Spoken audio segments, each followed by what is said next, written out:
Craig Adams here from weddingfilmschool.com, and today I'm going to show you how to make one of these Instagram video previews for weddings or any other kind of film you make.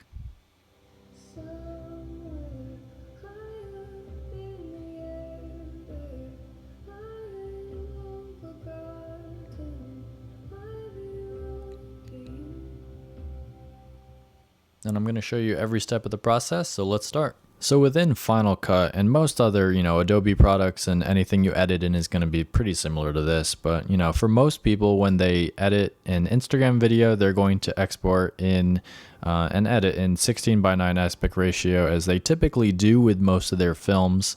And this allows them to export and then kind of create that crop box within an app or Android, iPhone, and then export from there. I found that you have a bit more creative control, and you can do a bunch of different cool things by actually creating a new sequence that is custom, and you can type in 640 by 640 resolution and then just work from there. So this is a box, and of course you've got your clips down here.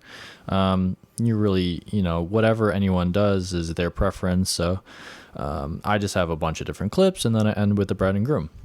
As long as you're less than 15 seconds, you should be set. I'm at about 14.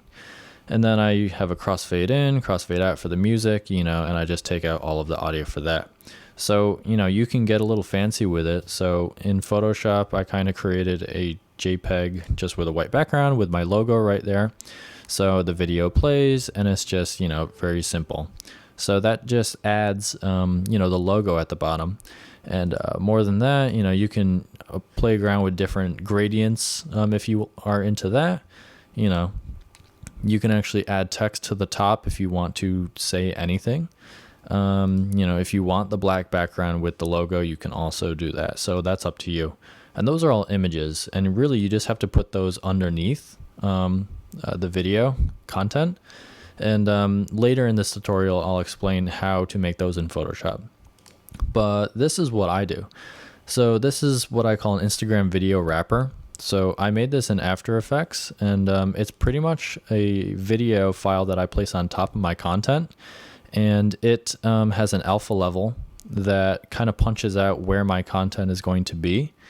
And it allows me to, have video on top of the content. So I fade in with the white. My logo actually fades in and drops in a little bit. So it changes the scale, so it kind of falls in. And then my content finishes, and then I fade to white, have that text fade up, and then I fade back to white. So I like this because it starts my beginning and end at white. So if the video does loop, it is a constant transition. I have this kind of call to action so that they can watch the full film, and I tell them where, because Instagram doesn't really have a good link system other than the one in your profile. So you definitely want to send them to where you want them to go after watching this little mini preview. Of course, they'll comment, they'll like, there really isn't a way to share, so you want to get them to your website or blog. Or it could be your Vimeo or YouTube page or Facebook, whatever. And then pretty much the same, you're going to want to export. I've found that MOV and MP4 works with Dropbox and email when you send it to your phone to upload to Instagram. But MOV, so if you do the video and audio through Final Cut Pro here, is actually going to be smaller than MP4. So there's no reason not to do QuickTime, so make it a .mov. Just make sure that you have the H.264 just to cut down on that size. So when I did export these two different ways, I found that, the MP4 was about 9 megs, and, the MOV was 4.3. So there's no reason not to export QuickTime. The next step really is just taking your video that you export and then kind of just drop it into Dropbox, and then you can access it from your phone from there. So once you send your files to the Dropbox folder, all you have to do is just access it on your device. And I'm working with an iPhone 5S here. You find your file, you save it to your camera roll, and then it's as simple as just going to Instagram and then uploading that file that you just saved. So to make those image backgrounds with your logo or text or gradient or any kind of design you want, I kind of just use Photoshop. You can use anything. Just make sure it's 640 by 640, 300 resolution. And then, you can design whatever you need. And to kind of, use the video frame as my guidelines, I kind of took a screenshot of, an Instagram video with the square. And then you kind of, you can kind of just tell from there where you need to place your logo.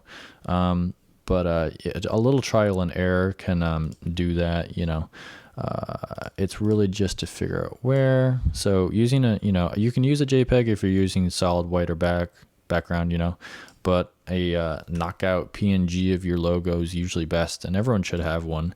So you kind of place that there. You want to make sure that spacing is even between these two, and that's what I mean. You just want some kind of way to have a guideline to know where the bottom of the video is going to be. So you kind of just get rid of that, and you can make whatever design you want. If my logo is here and my white background, that's good. I would just export that as a JPEG. But, I could have anything. So that would be cool, I guess not. So, that's simple. You just export it as a JPEG and then you're good to go. So to create the video wrapper for the Instagram videos, I used After Effects, and this is my finished timeline. It's a simple 14-second composition.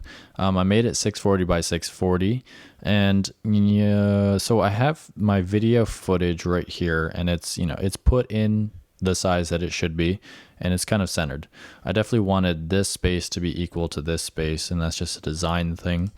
But really, I have this red square, and this kind of represents it kind of represents what my content will look like at any time within the composition.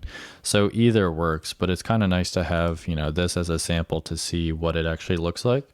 So it's really simple. I have this white square as the bottom, this white square as the top, and then I have a full white square as acts as the fade. So you can kind of see just the keyframes. So this is 100% opacity, goes to 0, and that just acts as like a white fade. And then I have the same thing going to 100% out here. It's just normal keyframing. And then with my text at the end here, it's a simple opacity change. And then I also use a null object to kind of make it go back. So that just adds some kind of motion. If you know how to use After Effects, that will make more sense to you. If not, check out some tutorials, but just simple text movement with opacity, and then using the Z-axis, I can push it back.